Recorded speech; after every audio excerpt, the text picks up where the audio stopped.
covered in blood and dirt. I really hate this. Mother-in-law Rachel laughed, pointing at my head. I had gotten heat stroke from the rigorous yard cleaning Rachel had ordered me to do, felt dizzy, and collapsed. Unfortunately, I fell in such a bad spot that I hit my head on a garden rock. Blood was oozing out of my head, sticking to my palms. Thinking about whose fault it was for collapsing made my head hurt even more. I was also feeling nauseous and dizzy. In such a state, driving, let alone walking, was out of the question. So I called an ambulance, but Rachel started laughing when she saw the call history. Did you call an ambulance for that? Young people these days are such a hassle. It's because of idiots who call an ambulance for every little thing that those who really need it suffer. You should have gone by yourself. Saying so, Rachel dragged me by my arm, forced me to stand up, and put me in her car. I was furious with Rachel calling me dirty, but it was true that I was grateful she was taking me to the hospital. I reluctantly thanked Rachel, dragging me around injured. Thank you. It's fine. You're supposed to go to the hospital by yourself. Rachel laughed as she steered the wheel. But the car turned not towards the hospital. Wait, what's ahead is... I am Cynthia, 28 years old. I work as an office clerk from Monday to Friday. After work, when I was watching TV at home, my mobile phone rang. It was Kyla, a friend who moved here with me from our hometown. Cynthia, are you free after work next Friday? Kyla and I go out once or twice a month. There's a dinner party. Want to come? I had no particular plans, so I immediately agreed. At that dinner party, I met my husband Walter, who is 4 years older than me. We both loved traveling and hit it off while sharing stories of our trips, exchanging contact information. From then on, Walter and I started calling and texting every day, and we began hanging out on days off. Time spent with Walter was so much fun, and it seemed like we never had enough. As we grew closer, about half a year later, we started dating. After we became a couple, we went on trips both domestically and internationally, creating more memories together. 2 years into our relationship, we got married. Right after our marriage, Walter was transferred, and I quit my job to become a housewife. Given Walter's job at a big corporation, transfers were to be expected in the future. We immediately started looking for a new place to move. A few days after the transfer was confirmed, Rachel called my mobile phone. The phone right away. Cynthia, do you have a moment? When I answered, Rachel, long time no see. Yes, I do. She asked. I was wondering, since Theo injured his leg, I heard from Walter that you're moving this way. Would you consider living with us? It's tough for me to support Theo alone. It would be reassuring to have you with us. There was a proposal to live together. We had initially declined since father-in-law Theo's injury wasn't serious, but knowing Theo's kind nature, who wouldn't complain even when in pain, Walter and I became worried and decided to move in. I had visited my in-laws' house for family meetings before, and it was so large I thought it could be a guest house. My in-laws were modest about it being just a country house, but it was clearly more grandiose than other houses. One reason we decided to live together was that we wouldn't have to worry about the number of rooms. I had met Theo several times while dating Walter, and we both liked sweets, becoming friends while talking about desserts. About a month after moving in, Theo's injury was healing, and he was close to a full recovery.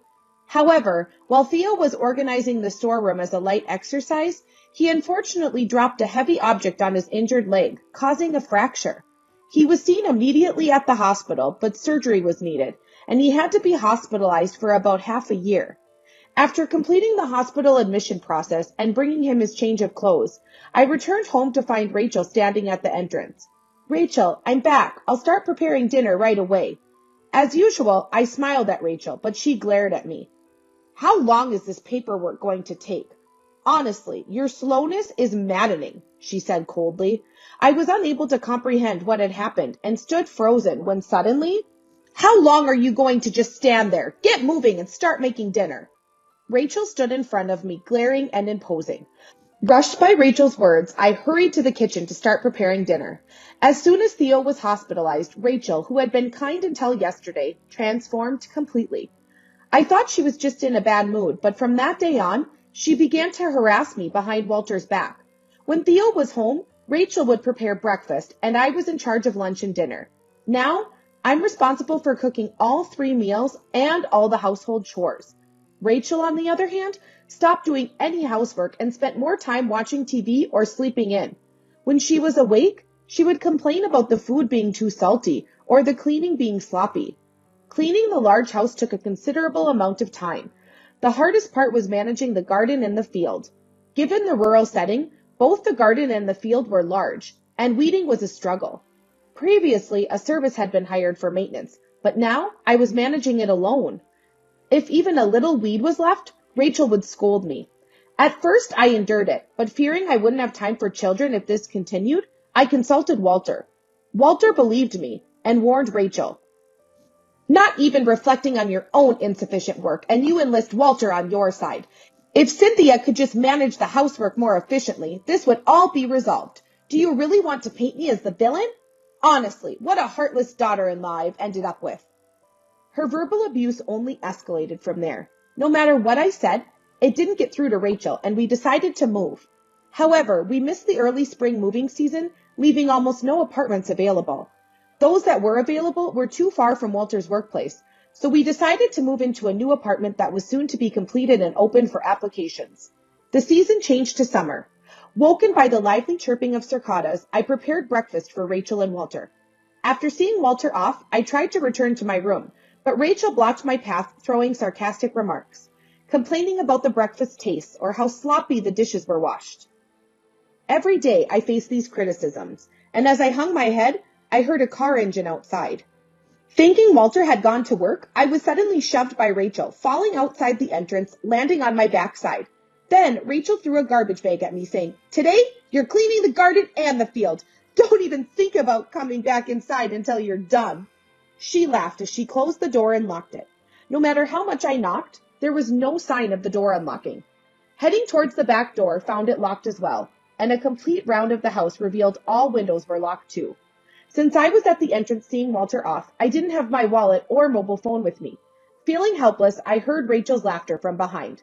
"Still standing there? Get to cleaning. If you work hard enough, maybe I'll consider giving you some water." Rachel mocked me from the living room window, and as I rushed over, she closed and locked both the window and the door, laughing spitefully. Left with no choice, I began pulling weeds amidst the cicadas chirping. After a while, I saw Rachel leave the living room. Moving to a spot out of Rachel's view, I started contemplating my next steps. Staying out in the harsh heat could lead to heat stroke. I thought about asking someone for help, but the neighbors would either be at work or out in the fields. Considering the risk of walking to the fields under the sun, I decided to hide in the shade until Rachel came to check. But Rachel showed no signs of coming out, and soon the sun was directly overhead. With no shade left, the midsummer sun mercilessly scorched my skin. I knocked on the living room window where Rachel was watching a drama. Rachel, looking annoyed, opened the window and said, "What's this? You've spent 3 hours and only managed this much?" As she glared at the garden. In the midst of this unbearable heat, I begged desperately for water and a hat, but Rachel just laughed mockingly. "Then just pull out that big weed over there by the garden stone. After that, I'll give you some water." My throat parched. I squatted near the garden stone, trying to endure the nausea. However, it seemed my body had reached its limit, and instead of squatting, I collapsed towards the garden stone. Touching the instantly aching head, I saw blood from where I must have hit it on the stone. At that moment, I heard Rachel scream. Rushing over hastily, Rachel saw my blood, backed away, and then, "We're going to the hospital. Grab your insurance card and come to the car," she yelled before hurrying back to the entrance. I entered the living room, grabbed my wallet and mobile phone. Calling an ambulance, I was finally relieved to hear they would arrive quickly. Moving to the parking lot was impossible as my consciousness began to fade, and I crawled onto the cold flooring. Feeling a chill over my entire body, I took deep breaths until suddenly I was pulled by the arm. "I won't allow you to die here. We need to get to the hospital, quickly," Rachel said, pulling my arm, forcing me to walk to the parking lot. Despite my nausea and desire to wait for the ambulance, Rachel wouldn't listen. She forcefully pushed me into the back seat and started driving roughly. Holding onto my mobile phone, I noticed the scenery outside the window was wrong. We were not heading towards the town with the hospital, but into the countryside, dense with fields and paddles. Minutes later, Rachel stopped the car, dragged me out. Surrounded by fields and no one around due to lunchtime, Rachel's ugly smile grew as she forcibly took my tightly gripped mobile phone. "Young people these days, call an ambulance for a little blood. Have you ever thought about what the neighbors will say if they see an ambulance in front of the house? Nowadays, idiots call ambulances for ridiculous reasons. putting those who really need help at inconvenience. Such a foolish daughter-in-law needs to be disciplined. Walk to the hospital and don't be so spoiled. Taking my mobile phone, she put it in her pocket and dragged me, nearly powerless, towards the fields.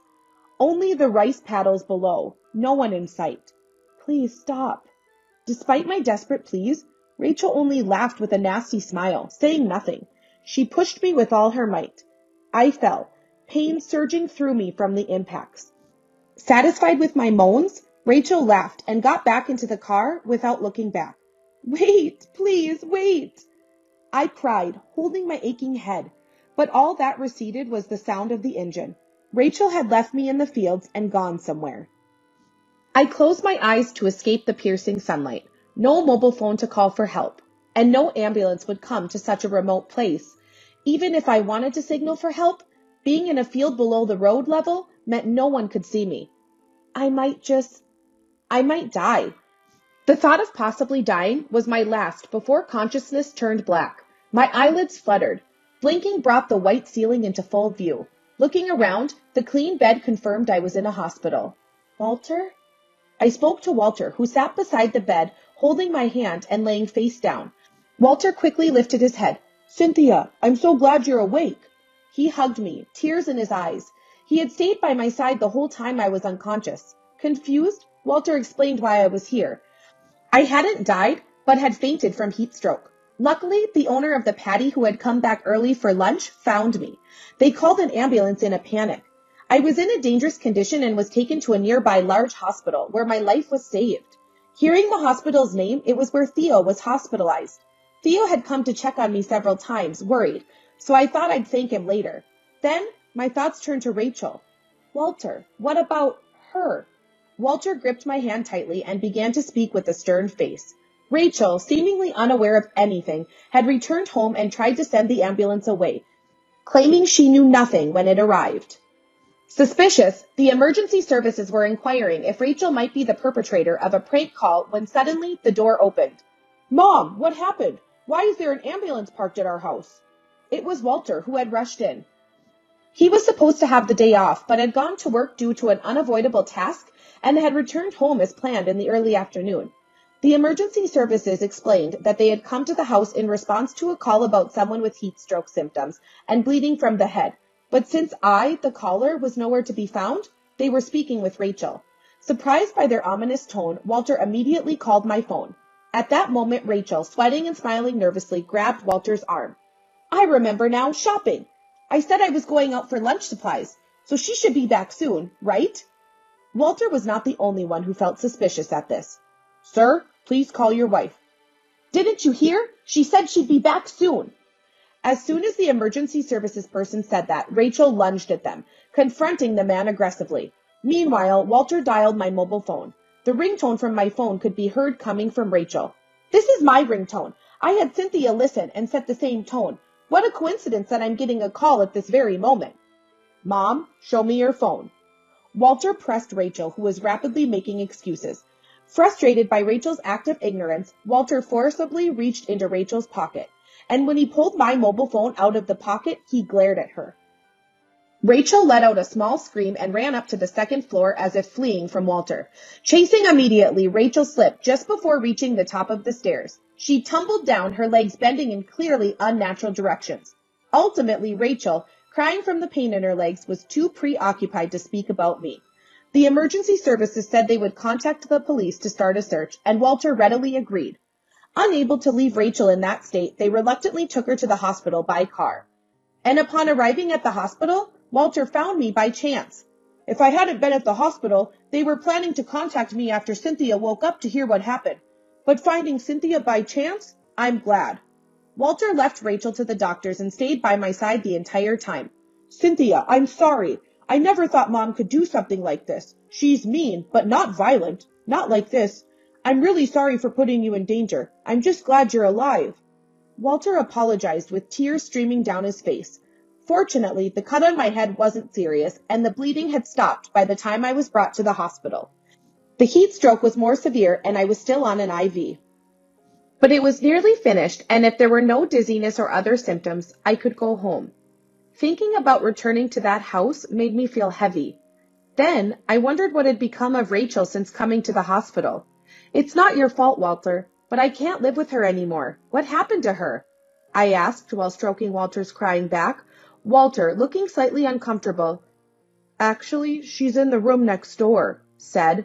Due to bed availability, Rachel was currently next door. I could feel my heart racing. Considering what might have happened if I hadn't been found, the thought made me shiver with fear and anger. Mom broke both her legs and will be hospitalized for a while. She's definitely being punished, Walter said with a grim face. I couldn't stay silent. Walter, I'm going to Rachel's room now, I said as I got out of the bed. Stable on my feet, Walter accompanied me to the next room. The room was empty except for Rachel, so I walked up to her bed and said, What a terrible sight. Do you understand a little now why someone might want to call an ambulance? As I glared at her, upon seeing me, Rachel spat out, You look well enough. It must have been all an act. And refused to even make eye contact, unable to contain my anger. I'm only well because an ambulance was called right after. If not, I might not be here today. Meeting you now, I see you have no remorse for what you've done. I will sue you. Be prepared, I retorted. Rachel hurled insults like, such a failure of a daughter-in-law, and screamed, I won't allow you to sue me. But I ignored her and left the room. I was discharged the next day. I immediately went to view a new apartment I had applied for and decided to move in on the same day. We packed our things without any rush and moved out of Rachel's house. In the meantime, Walter had hired a lawyer and arranged to sue Rachel. When we went to Rachel's room with the lawyer, she looked shocked at first, but then began to scream in anger. Do you even realize what you're doing? Is it so wrong for a young person to clean the garden? Getting heat stroke was your own fault. Honestly, it's tough to sue without direct evidence of what happened before Cynthia collapsed. But we have the call history from Cynthia's phone requesting an ambulance, and after that time we saw Mom with Cynthia's phone, not to mention Cynthia's blood in Mom's car. We plan to pursue these points in the lawsuit. Shocked by Walter's cold words, Rachel broke down crying, hurling insults at me. Say whatever you want, but be prepared for additional compensation for slander or defamation. My firm voice left Rachel crying helplessly. We left the rest to the lawyer and moved to our new apartment, enjoying a peaceful life just for the two of us. 3 months later, Rachel called. No one had provided Rachel with a mobile during her hospital stay, so I had forgotten to block her number. Seeing Walter nod, I hesitantly answered the call. Why is nobody home? This is your house, right? Come back home with your son. Theo and I have injured our legs. We need someone to take care of us.